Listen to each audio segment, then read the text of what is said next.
Hey Eufy fans, it's me Paul, admin of the world's largest Eufy dedicated Facebook group, Eufy Security Camera Owners. Today we're going to be looking at Eufy's motion sensor, which can be purchased on its own or as part of a kit. The motion sensor, if you're buying it as part of a kit, comes with the motion sensor, some door sensors, so these are magnetic and will sense the door being opened or closed, and it also comes with a keypad on which you can tell the Eufy app you're away or you're home. We're going to be concentrating just on the motion sensor today, which, as I said, can be purchased as an individual unit. Now this is a PIR sensor. As you can see underneath there is where the sensor is. This would usually sit in the corner of a room indoors, detect motion and then tell another camera to start recording. So if you've got a camera that isn't looking down a certain part, that will pick up the motion, the camera starts to record, and then you will catch what you need to. Now these are supposed to be used indoors, but there are some group members that use these outdoors, and they will waterproof these in some way, either by using some sort of tape, some silicone sealant, or put it in some sort of enclosure with a canopy over there. I can't recommend you use these outdoors, but a lot of members do, and I do as well. Never had a problem. So we're going to be looking at using this device to help other cameras or Eufy cams record at the right time. Now, with a lot of Eufy cams, they do prefer motion to go across the screen rather than towards. You'll get more motion triggers if the motion is going across or diagonally across. If it's coming towards them, they do tend to struggle and will probably pick up maybe 60 or 70% of the motion that they should do. So the idea with this, or my idea with this, and I'm referring to my E340 doorbell, this is to put this at the bottom of the driveway to pick up motion before it gets anywhere near the camera. What it will do then is send a notification to the Eufy app that motion's been triggered, and then it will trigger the camera to start recording. That's the idea.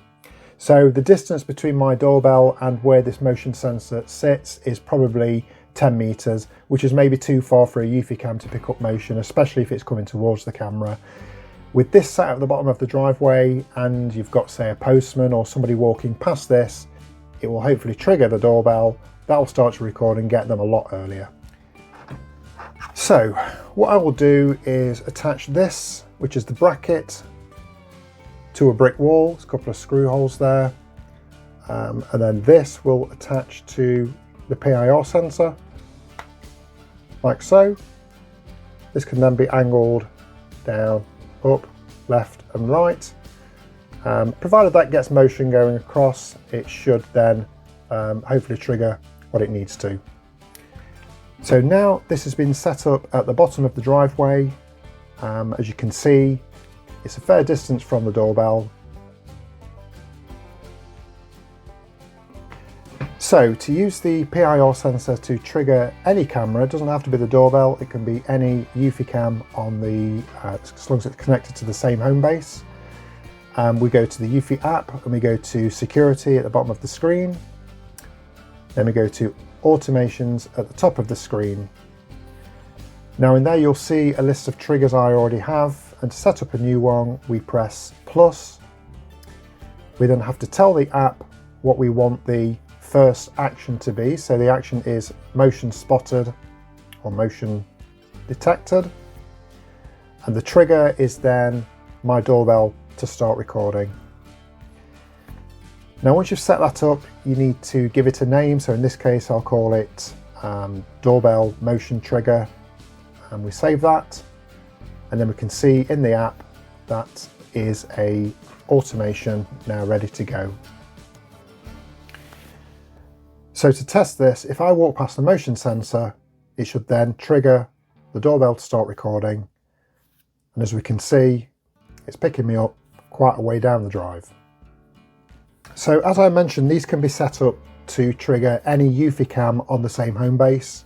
So for example, if you've got an alleyway and part of it's out of sight of the camera, you can get the motion sensor set up further down the alleyway to get the camera to start recording.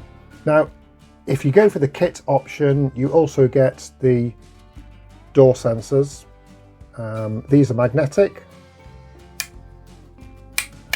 And what they do, one part will sit on the door itself, the other part will sit on the door frame. Provided they're together, you'll get a notification in your app to say that the door is closed. If the door is then opened, it will say door open. Now, similar to the motion sensor, you can set up triggers with these as well. So what you would do is go in the app, go to security, automations, the trigger would be door is open, the action may be my S350 starts to record. So it's a useful feature, automations, and you can actually get one camera to trigger another camera, as well as these devices to trigger a camera as well. Now, as I mentioned, the motion sensor can be purchased on its own or as part of the kit. If you're going to purchase this on its own, currently retails at £24.99 UK sterling, £24.99 in euros, dollars, similar amount again. Now, if you're going to look at buying one of these, then do look in the description of this video, because there will be a list of discount codes which are regional. So find your region, check the code, press the link, and put the code in at the checkout there, and it will knock some off for you. Also, if you've got any questions on this or any other Eufy device, then please do join our Eufy group on Facebook, Eufy Security Camera Owners. There are over 33,000 members on there, all with a lot of knowledge. Any questions, either I will answer in the comments or go over to the group, the Facebook group, join the group, ask the question, and you're bound to get an answer on there. So yeah, video on the motion sensor. I hope that was helpful. Any questions, please do comment. I will do my best to answer. Also, if you like this kind of content, which is Eufy dedicated, please give me a like and a subscribe, and hit the notification bell to be notified of when the next video is up. Thanks for watching, and enjoy your weekend.